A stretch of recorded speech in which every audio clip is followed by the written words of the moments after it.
یہ بات ہے 1970 کی دہائی کی۔ امریکہ کی سڑکوں پر منشیات کی جنگ اپنے عروج پر تھی۔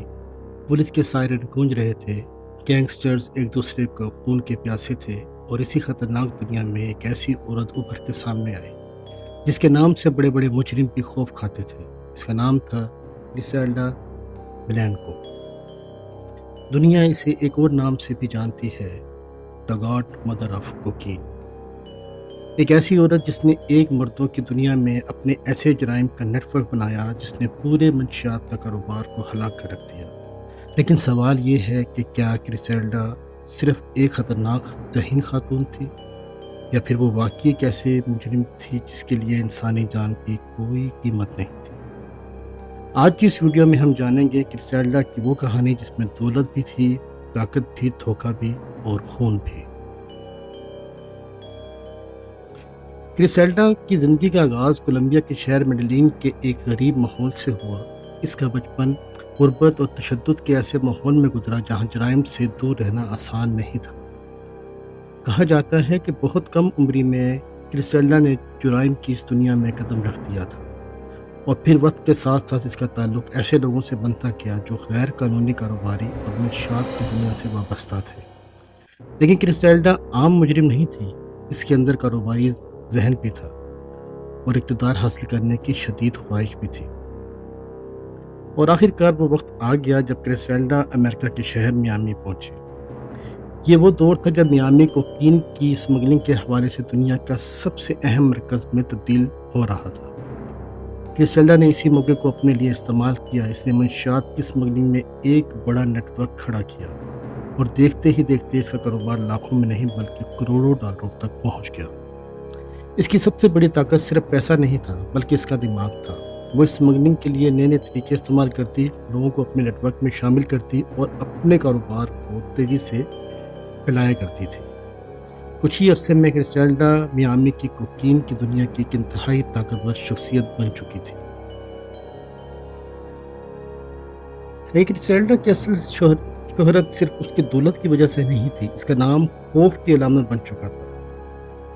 گریسیلڈا کو نہ صرف شہرت کا شوق تھا بلکہ اپنے خوف دنیا میں پھیلانے کا بھی بہت زیادہ شوق تھا۔ اس کی زندگی سے جڑی کہانیاں اس کے شوہروں کے قتل کا ذکر بھی ملتا ہے۔ کہا جاتا ہے کہ اس کے 3 شوہر تھے جن کو اس نے خود ہی مارا تھا۔ اسی وجہ سے اسے ایک خطرناک لقب بھی دیا گیا، بلیک ویڈو، یعنی کالی بیوہ۔ لیکن گریسیلڈا کے بارے میں سب سے خوفناک بات یہ تھی کہ اس کے دشمن صرف دشمن نہیں رہتے تھے، وہ اکثر ہمیشہ کے لیے خاموش کر دیے جاتے تھے۔ میامی کی سڑکوں پر ہونے والے گینگ وارز اور اس کے نیٹ ورک کا نام بار بار سامنے آتا رہتا تھا۔ اس کے جرائم کے بارے میں کئی انتہائی خوفناک دعوے کیے جاتے تھے، جس میں سینکڑوں افراد کے قتل سے لے کر ہزاروں ہلاکتوں تک کے اندازے شامل ہیں۔ اگرچہ ان تمام اعداد و شمار پر مکمل اتفاق نہیں ہے، لیکن ایک بات واضح ہے کہ گریسیلڈا نے اپنے گرد ایسا خوف پیدا کر دیا تھا جس سے بڑے بڑے گینگسٹر بھی بچنا چاہتے تھے۔ لیکن یاد رکھیے گا کہ جرائم کی دنیا میں ایک اصول ہمیشہ آ ہی جاتا ہے، جتنا بڑا جرم اتنا ہی بڑا خطرہ، اور گریسیلڈا کے لیے بھی وہ دن آخرکار آ ہی گیا۔ یہ بات ہے سال 1985 میں امریکی حکام نے گریسیلڈا کو گرفتار کر لیا۔ اس کی گرفتاری کے ساتھ ہی اس کی طاقت کا ایک بڑا حصہ ختم ہو گیا۔ وہی عورت جو کبھی میامی کے خطرناک ترین مجرمانہ دنیا میں طاقت رکھتی تھی، اب جیل کی سلاخوں کے پیچھے تھی۔ اسے طویل قید کی سزا سنائی گئی، اور کئی سال تک گریسیلڈا نے جیل میں اپنی زندگی گزاری۔ لیکن کہانی ابھی ختم نہیں ہوئی تھی۔ جیل سے رہائی کے بعد گریسیلڈا واپس کولمبیا چلے گی۔ اس وقت شاید اسے لگا ہوگا کہ اس کی زندگی کا خطرناک باب ختم ہو چکا ہے، لیکن قسمت نے اس کے لیے کچھ اور ہی لکھ رکھا تھا۔ 3 ستمبر 2012 کولمبیا کے شہر میڈلین میں گریسیلڈا ایک قصاب کی دکان سے باہر نکلی۔ اچانک ایک موٹر سائیکل سوار اس کے قریب آیا اور اسے گولی مار کر فرار ہو گیا۔